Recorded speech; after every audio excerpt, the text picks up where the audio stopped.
Hello, my name is Purinder Jha. I'm faculty of accountancy from Thakur College of Science and Commerce. Today we are going to be discussing on financial literacy. What is financial literacy? Why the financial literacy is important? Why we are uh, we are in need to understand the importance of investments and savings. So I think you may have heard literacy. Literacy means what?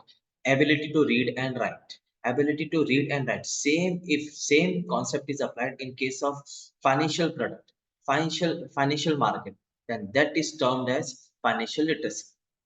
Financial literacy is basically having skills, having set of skills and knowledge that an individual have in order to implement it so that that individual can be in position to use that financial resource in order to generate extra funds in order to beat the inflation. So, similarly, that have been mentioned in the paragraph that I am sharing with you. Financial literacy is the possession of set of skills and knowledge. What skills and knowledge? With respect to what that allow an individual to make informed and effective decision, due to which we can take effective as well as informed decision with respect to what? With respect to our financial resources. Hence, financial literacy basically means what? Having that skills, having set of knowledge that we can apply in using our financial resource so that we can get some extra returns. What is why financial literacy is important? Why we are required to learn financial literacy? So there are basically four important points. That is, in order to understand government financial policy, you may be aware that government makes multiple policy with respect to savings, with respect to investment, for example ppf, sukanya samriddhi yojana, uh, nps, nsc. There are multiple government policy with respect to investment. So having that knowledge, having knowledge with respect to that financial policy that the government promote, because government's uh, financial policy, government offers of investment is basically one of the most trustable investment. Hence, in order to understand the government financial policy, second, there are cyclical changes in market. For example, there may be inflation at some period of time. There may be depression at some period of time. There may be a period of recovery. There may be a boom period. So there is a cyclical changes in market in order to cope up with that cyclical changes so that we will be having not major issues during depression. We will be able to maintain our savings during inflation. Hence, in order to cope up with cyclical changes that the market goes on.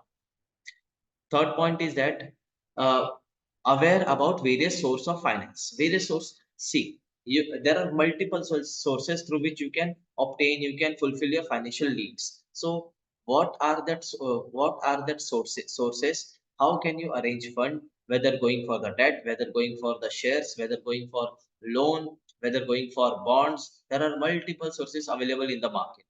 Even in the case of loan, there are housing loan, vehicle loan, personal loan, gold loan. There are n number of options available in the market. Hence, you should be able to analyze that options and take informed decision so that you will be able to reach funds in effective and cost efficient manner. Fourth point is that involvement in financial market. Involvement. See, it is fact. If you are not in the market, that means you are losing. So, in order to increase your wealth, in order to increase your net worth, which will ultimately help you to which will ultimately help you to improve your standard of living. Hence, in order to improve your standard of living, you should be engaging in market in some or the other manner. That are the four importance due to which we are required to understand financial literacy. After that, what is the importance of savings and investment? Why is it necessary to save? Why is it necessary to invest?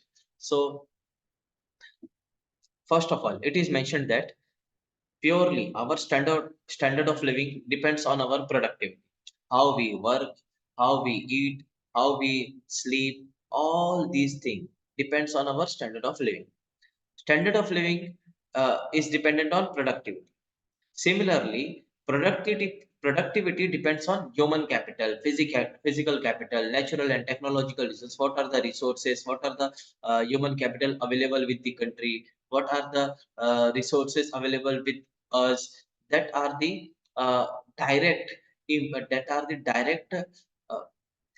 direct point that can affect productivity. Third point is, if you want to improve your standard of living, you will have to improve your resource. Whether you increase human capital, whether you increase physical capital, natural capital, technological resource, it can be anything.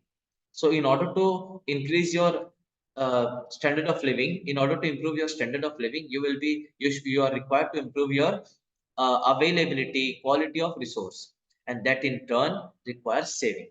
Because if you will invest some money in the bank, if you will invest some money in the bank, you will have to deposit that amount in the bank will get some funds, and that funds can be distributed further in order to increase productivity, in order to get some production by the business in turn will increase production, and by and and in same manner, by increasing production, bank businesses will be able to employ more person, and these cycle will go on, and savings ultimately will lead to increase in the standard of living of person the person who is saving. So we have discussed the importance of financial literacy, what is financial literacy, and what are its importance. Second, why is it important to save and invest? Third point, what are the fundamentals due to which we are required to invest? Saving is, we can understand that saving money with banks or with other institution, but why is it necessary? So main fundamental main factor behind saving is that time value of money. What does it mean? Time value of money basically refers to time value of money basically refers to the decrease in the value of money over a period of time. As the time goes on, our value of money decreases. This decrease in the value of money over the period of time is known as time value of money. Why does it occurs? Why the value of money decreases? Because of inflation. You may be aware what is inflation. Inflation means decrease in the real value of money. That is only the reason behind decrease in the value of money. So inflation leads to decrease in the value of money. Value of money means what? 100 rupees will remain 100, but its real value will not be 100. It will be less than 100, maybe 90, 80, 95, anything. So it has been mentioned in the example that the amount of 100 will not buy me the same product after several years.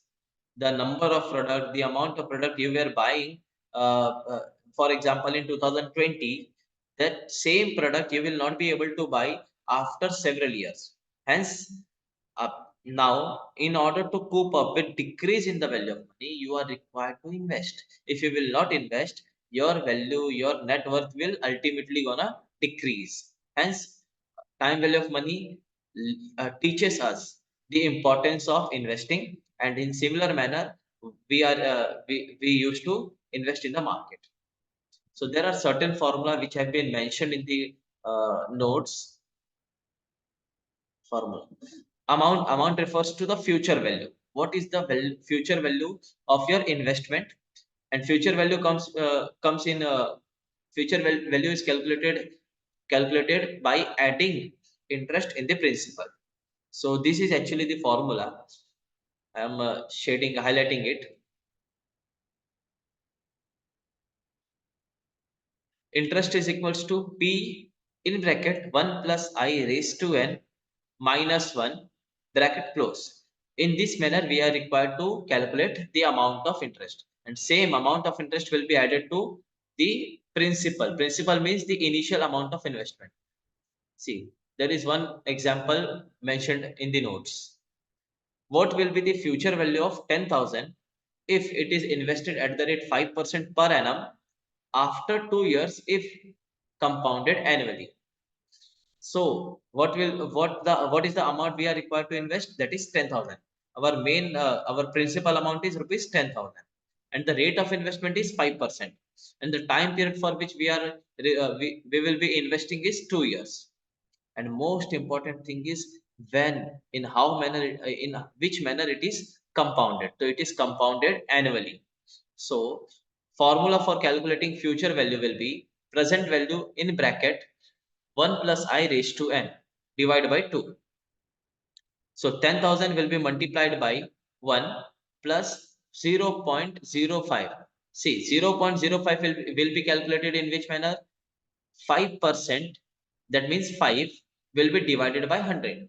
When you will divide 5 with 100, you will get 0.05. So by adding 0.05 with 1 and taking ratio of 2, because it is for how many years? It is for 2 years. So you will get 1.1025 by multiplying 10,000 with 10,000 with 1.1025, you will get 11,025 rupees. This is the value that you will get if you will invest rupees 10,000 for 2 years at the rate 5%.